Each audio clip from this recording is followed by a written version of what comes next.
La música que compartíamos, Lila Downs con Las Marmotas. Bueno, y lo habíamos anticipado, está Alfredo Aguirre para charlar con nosotros, referente de AJUMIDER, la Asociación de Jubilados Misioneros por sus Derechos, también referente desde ese espacio en la Central de Trabajadores de la Argentina, la CTA Autónoma, y decíamos, un poco el disparador es un informe que presentó acerca de la situación del IPS y las propuestas también que viene planteando. Algo contábamos hace un rato, desde generar un espacio o equipos que puedan estudiar y entender lo que pasa dentro del IPS desde la perspectiva de los trabajadores, hasta, bueno, llamar la atención acerca de lo que implicaría la armonización, por ejemplo, de esa caja jubilatoria. Alfredo, muy buenos días. ¿Cómo le va? Alicia Rivas lo saluda desde la radio de la universidad. Buen día, Alicia, un gusto de volver a estar al aire con ustedes. Muchas gracias por atendernos. Bueno, Alfredo, en principio, ¿qué motivó este informe que realizó, que describe, nos posiciona desde el nacimiento del IPS hasta la situación hoy? ¿Qué motivó este informe? Bien, este es un trabajo, así como vos lo manifestaste, está dirigido al Congreso Nacional de la Central para fines de este año, así que tiene que ver con esta historial que tiene el Instituto de Previsión Social y, bueno, los avatares de los 64 años que tiene de vigencia, una provincia nueva, un instituto que tiene que ver con la seguridad previsional también nuevo, y bueno, ha pasado en estos últimos años una serie de dificultades de distinto tipo. Esta información tiene esa idea de que tenga o la mayoría de los trabajadores provinciales tengan información actualizada de la vida del Instituto de Previsión Social, los beneficios que presta, las dificultades que tiene, los aportes que hay que hacer, el tipo de prestaciones, los regímenes especiales que se han sucedido a lo largo de todos estos años, el financiamiento, que me parece importante mencionarlo, el financiamiento para el otorgamiento de los beneficios, el sistema de movilidades, el presupuesto que tiene establecido para el año que viene, la cantidad de afiliados que hay, de tipo activos, pasivos, los recursos que son de origen provincial, los que vienen del orden nacional, las derogaciones que tiene planteado el Instituto para el transcurso del año que viene, el actual haber jubilatorio, un promedio de los mismos, y bueno, y además hay una serie de propuestas.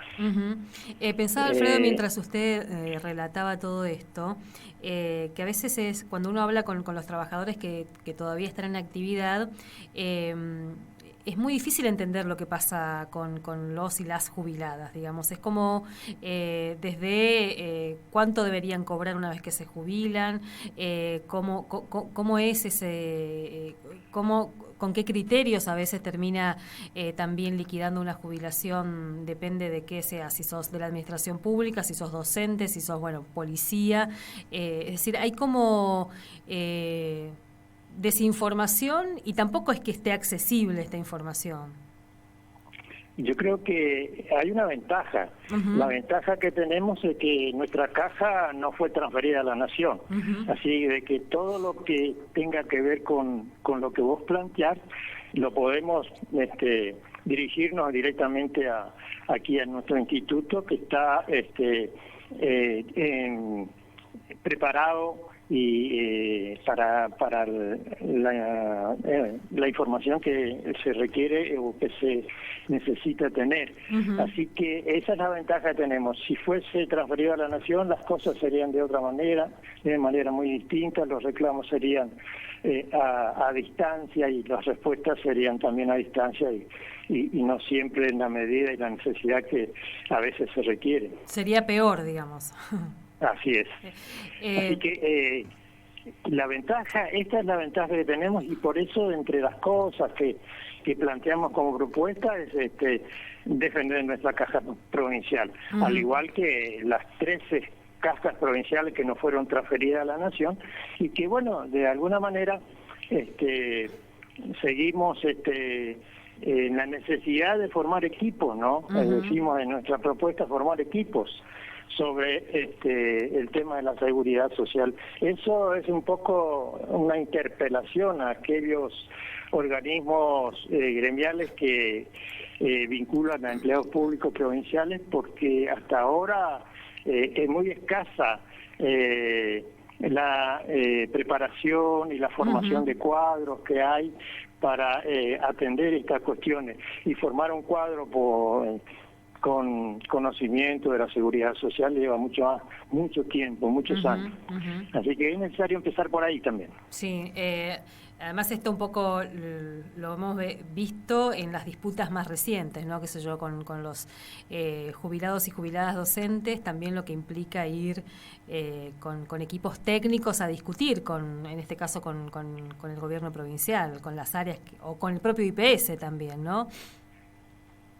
Exactamente, sí, necesitamos formar personas, gente, equipos que se dediquen a esto, porque hoy ya los requerimientos hacen de que haya necesidad de mucha capacitación en estos temas, porque son muy complejos. En relación a la sustentabilidad, porque una de las cosas que se vienen discutiendo también cuando hablamos de los regímenes previsionales es que con un mercado laboral que tenemos en todo el país y particularmente en Misiones, con altísima informalidad o con salarios muy bajos, ¿Cómo se piensa la sustentabilidad de un sistema jubilatorio como el nuestro con estos contextos? Hoy en la provincia de Misiones tenemos dentro del ámbito provincial o de la administración pública hay muchos trabajadores que son con contratos especiales de obra, y con los aportes no son a la caja provincial, sino que van al orden nacional, los aportes al sistema jubilatorio y los aportes patronales también, y eso de alguna manera desfinancia también el sistema propio provincial. Así que esto es otra de las cuestiones que nosotros planteamos como la necesidad de blanquear los ingresos de aquellos trabajadores que están vinculados a la provincia y los aportes no llegan a la caja provincial. Esa es otra de las cuestiones. Y además esta necesidad que hay de impulsar la defensa del sistema de reparto. Y de las otras cuestiones que también planteamos es evitar la armonización. Hablando de armonización, hay mucha interpretación que se hace del tema de armonizar. ¿Qué es armonizar? Hay leyes nacionales, por ejemplo, que fue sancionada, una de ellas, hay varias. Una de ellas es la gestión política del gobierno anterior del año 2016, que hablaba de la reparación histórica de los jubilados, y que en el caso de la ley había exigencia de que las provincias tendrían que dictar su propia ley de adhesión a ese sistema. En el caso de Misiones, sí, la legislatura provincial, en el tema de la ley 27260, que es del Programa Nacional de Reparación Histórica, tiene dos facetas, una que tiene que ver con eso y la otra que tiene que ver con el sinceramiento fiscal. La provincia adhirió solamente a un libro de esa ley, que es el libro número 2, sinceramiento fiscal. Y en el caso del libro 1, que es el programa de reparación histórica, lo hizo por decreto, allá por el año 2016. Y bueno, la idea general de la armonización es para colocar a todas las provincias en igualdad de condiciones en el orden previsional. Cuando a nosotros nos tocó no adherir al sistema jubilatorio nacional, se dictó una ley provincial allá por el año 96, donde se dejó sin efecto el estatuto del docente provincial, se hicieron modificaciones de distintos artículos de regímenes vigentes, jubilatorios, en el tema de la remuneración, en el reemplazo, sobre prestaciones, sobre haber de las prestaciones, obligaciones, beneficios, recursos procesales, disposiciones, acumulación de beneficios, y además se incorporó en ese momento, y está vigente, un apartado de aumentar o disminuir los aportes personales de los trabajadores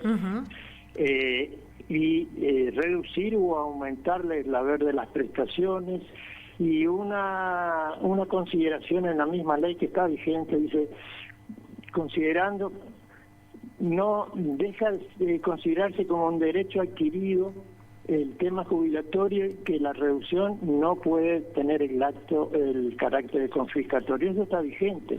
Eso es totalmente fuera de y con eso el gobierno siempre se manifestó, e incluso nosotros tenemos, en el caso de los distintos regímenes vigentes, un aporte distinto al jubilado del orden o al trabajador del orden nacional. Cuando en la década del 70 se pone en vigencia y se achicara el Estado para agrandar la nación, se descentralizó en las provincias servicios de salud, servicios de educación. Se puso en vigencia en aquel entonces las AFJP, y en el caso de los aportes para el financiamiento del sistema previsional nacional, es distinto al nuestro. El nuestro tiene que ver con el aporte patronal, la contribución patronal, tiene que ver con el aporte personal, y en algunos regímenes especiales que fueron y están vigentes, el aporte del Tesoro Provincial. En el caso del sistema previsional nacional, los aportes son de los trabajadores, de la contribución patronal, el IVA aporta un 11%, el régimen de ganancia aporta un 20%, hay impuestos internos también que aportan un 21% al sistema provisional nacional, aporta el Tesoro Nacional, aporta la ley de combustibles, aporta el sistema de cigarrillos, aporta, hay una masa coparticipable, es decir, es distinto. Entonces, la idea nuestra es defender lo nuestro, y estando acá, los reclamos, los beneficios y las formas de planteo de los reclamos y obtención de los beneficios es mucho más factible hacerlo. Alfredo, como para terminar, porque la verdad que es muy interesante, y mientras usted hablaba pensaba en esa propuesta, la necesidad de los cuadros técnicos políticos, digamos, ¿no?, para entender esta realidad, porque a veces se vuelve eso, necesitamos siempre apelar al conocimiento, y casi siempre son los mismos, ¿no? Cuando hablamos de jubilados docentes, jubiladas docentes, o cuando hablamos de jubilados en general, siempre son las mismas voces. Así que ahí me parece que es interesante la interpelación a los trabajadores y sus sindicatos, sus organizaciones, para formar los cuadros técnico-políticos para estas cuestiones. Pero me quedaba pensando también en algo que se viene discutiendo, que son las elecciones dentro de el IPS, elecciones para elegir representantes rama activa y pasiva. ¿Cómo viene este proceso? Sabemos que hay sectores que vienen reclamándolo. Así es. Bueno, por la cuestión de la pandemia, el actual o los actuales representantes de los sectores pasivo y activo tienen mandato prorrogado. El mandato prorrogado ya está vencido, así que en buena hora que hayan habido algunos reclamos, ¿no?, de que el IPS convocó a elecciones para elección de los nuevos representantes, así que espero que esta propuesta y este pedido que se hizo oficialmente al Instituto de Previsión Social tenga la respuesta necesaria. Alfredo, bueno, seguramente vamos a volver a charlar. Agradecemos este tiempo y bueno, también la paciencia para explicarnos un tema que no es simple para nosotros y nosotras. Muchas gracias. Sí, es muy complejo. Gracias a ustedes. Un abrazo, hasta luego. Adiós. Alfredo Aguirre es referente de la Asociación de Jubilados Misioneros por sus Derechos, AJUMIDER. Hace muchos años viene trabajando esta temática, hace muchos años viene también formándose para poder intervenir y poder ayudarnos a entender de qué hablamos cuando hablamos del régimen del sistema previsional en nuestra provincia. Y este informe que nos compartió va como caracterizando, historizando y mostrándonos de qué se trata cuando hablamos del IPS, desde su creación, allá por 1957, hasta las reformas que hoy la presentan como conocemos, ¿no? Y lo último que planteaba, seguramente deberá haber novedades en relación a las elecciones para la rama activa y pasiva que están reclamando desde diversos sectores. 9:56 minutos. Morrer no céu da tua boca.